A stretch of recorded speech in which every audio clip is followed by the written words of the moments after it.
Shalom saudaraku, bagaimana kabarnya? Berjumpa lagi dengan saya, Didit Juli. Apakah Bapak, Ibu, teman-teman, saudara semuanya masih ingat beberapa waktu yang lalu, berapa bulan yang lalu ya, almarhum Ustadz Moko Ginta tepatnya. Jadi beliau pernah menantang Christian Prince dan juga semua orang Kristen untuk menjawab pertanyaan di dalam bukunya satu saja. Kalau ada yang bisa, maka akan diberikan BMW yang masih baru, full tank, dan akan diantar ke rumahnya. Dulu saya pernah berpikir kalau itu hoax ya. Ternyata beberapa hari yang lalu itu Ayah Sofia itu menayangkan di dalam channelnya bahwa BMW itu memang ada. Dan karena tidak ada yang bisa menjawab pertanyaan Ustadz Moko Ginta di dalam bukunya, satu saja nggak ada yang jawab, makanya BMW itu akhirnya dilelang. Jadi ini videonya. الإسلام في ختم ورغم جهادها. Baik, bismillahirrahmanirrahim. Assalamualaikum warahmatullahi wabarakatuh. Pemirsa sekalian, ini adalah mobil BMW milik Ustadz Insan Moko Ginta yang legendaris dan nilai historinya tinggi karena hingga saat ini mobil BMW ini masih mentereng. Hingga beliau sudah meninggal, masih belum ada yang bisa menjawab satupun pertanyaan yang ada di buku ini. Mustahil Kristen bisa menjawab. Jadi tantangannya dulu kan begini, Ustadz Insan memberikan tantangan barang siapa yang bisa menjawab salah satu saja dari pertanyaan yang ada di buku BMW ini, maka bisa membawa pulang mobil BMW ini plus Pertamax full tank dan diantarkan oleh sopirnya Ustadz Insan Moko Ginta ke rumah orang yang bisa menjawab tersebut. Nah, ini mari kita kalau ingin tahu lebih dalam ya tentang mobil ini, kita masuk ke dalam ya. Baik, monggo.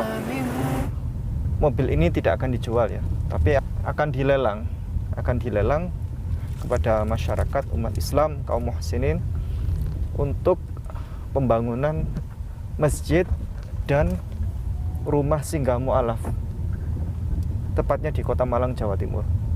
Jadi mobil ini sekali lagi tidak dijual tapi akan dilelang untuk dananya nanti untuk penggunaan pembangunan masjid dan rumah singgah mu'alaf di Kota Malang, Jawa Timur. Sebenarnya, apakah memang orang Kristen tidak ada yang bisa menjawab pertanyaan dari Ustadz Moko Ginta, almarhum?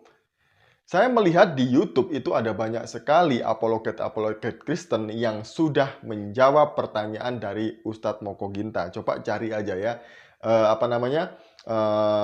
menjawab pertanyaan berhadiah BMW dari Ustadz Moko Ginta. Maka akan muncul beberapa apologet Kristen di sana, termasuk salah satunya adalah Louis Prasetyo. Jadi seharusnya Louis Prasetyo ini mendapatkan BMW itu ya.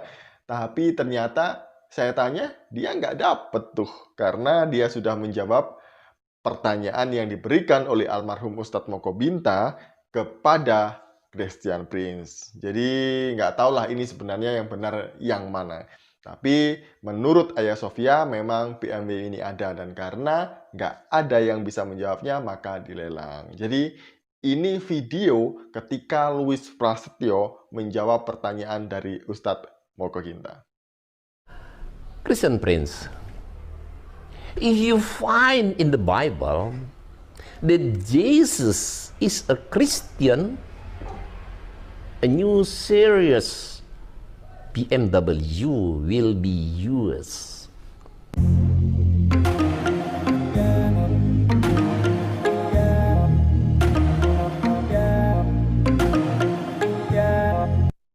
Halo Kak, oke Kak, hari ini aku mau tanya, ada nggak di Alkitab atau ayat-ayat di Alkitab yang nunjukin kalau Tuhan Yesus itu agamanya Kristen? Pertanyaanmu itu lucu, nggak ada yang lebih berbobot dikit kah? Oke, kali ini ku jawab pertanyaanmu. Kata Kristen di Alkitab pertama kali muncul di dalam Kisah Para Rasul 11 ayat 26. Kristen itu berasal dari bahasa Yunani Christianos yang merupakan bentuk akusatif dari kata Christianon yang artinya adalah pengikut Kristus. Jika Yesus adalah Kristus, maka tidak mungkin Yesus itu disebut Kristen karena dialah yang diikuti. Bener nggak? Iya kak. Masa Kristus mengikuti Kristus? Kan pertanyaanmu itu aneh, John. Malah nggak masuk ke logika kalau menurutku. Bener nggak? Iya kak. Pernah nggak sih kak Tuhan Yesus bilang dia agamanya Kristen? Sekarang gini deh, Plato pernah bilang nggak kalau dia itu Platonisme? Ya enggak lah. Pernah nggak Afgan bilang kalau dia adalah Afganisme? Enggak. Kenapa Plato nggak pernah bilang kalau dia Platonisme?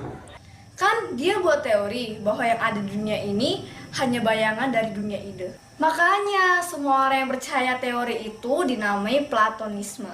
Termasuk aku nih kak, aku nih Platonisme loh. Kenapa Afgan kok nggak pernah bilang kalau dia Afganisme? Afgan juga pasti nggak pernah bilang tuh kalau dia Afganisme. Masa Afgan yang ngefans sama Afgan, masa gitu aja nggak ngerti kakak ini, ya ampun. Makanya kak, banyak baca buku dong. Jangan cuma Alkitab doang. Tuh aja baca banyak kayak aku kak, EXO. Lah itu kamu tahu sendiri jawabannya. Sama dengan Kristen. Yesus datang dari surga ke dunia lalu kasih tahu ke orang-orang, "Woi, agamaku Kristen, woi, agamaku Kristen." Nggak pernah kayak gitu. Karena dia tidak pernah bawa agama. Tetapi ingat nih, ingat ya. Semua yang percaya kepada Yesus dan menjadi pengikutnya Yesus, dia adalah Kristen. Jadi Yesus Kristus diikutin, pengikutnya itu namanya Kristen gitu loh. Masa nggak ngerti sih? Aku pikir Yesus itu datang disuruh Allah untuk memperkenalkan agama Kristen sebagai agamanya Tuhan. Waduh, itu kan konsep non-Kristen. Nabinya datang, lalu memperkenalkan ini loh agama yang benar, yang disuruh sama Tuhannya. Kalau Kristen ya beda bro, beda. Nabi, Rasul, Tuhan Yesus sendiri tidak pernah datang membawa agama atau berencana mendirikan agama. Nggak pernah tuh diajarkan seperti itu. Agama manusia yang buat tahu. Belajar dong sejarah agama-agama, please. Baca buku, please. Lah, terus Yesus bawa apa kak? Ya Tuhan Yesus datang ke dunia ini untuk menyelamatkan semua orang yang sudah jatuh dalam dosa. Manusia diselamatkan dari hukuman kekal atau yang kamu bilang neraka. Mengerti? Tuhan Yesus datang untuk nyelamatin kamu supaya nggak dihukum di neraka. Agama nggak menyelamatkan bro. Percaya kepada karyanya Tuhan Yesus, itulah yang menyelamatkan. Kalau kamu percaya dia disalibkan, menggantikan hukumanmu, kamu pasti diselamatkan. Yohanes 3 ayat 16. Begitu besar kasih Allah akan dunia ini, sehingga setiap orang yang percaya kepadanya tidak binasa, melainkan beroleh hidup yang kekal. Yang percaya kepadanya tidak binasa, melainkan beroleh hidup yang kekal. Itu yang dibawa oleh Tuhan Yesus. Oh gitu ya kak. Oke kak, makasih jawabannya.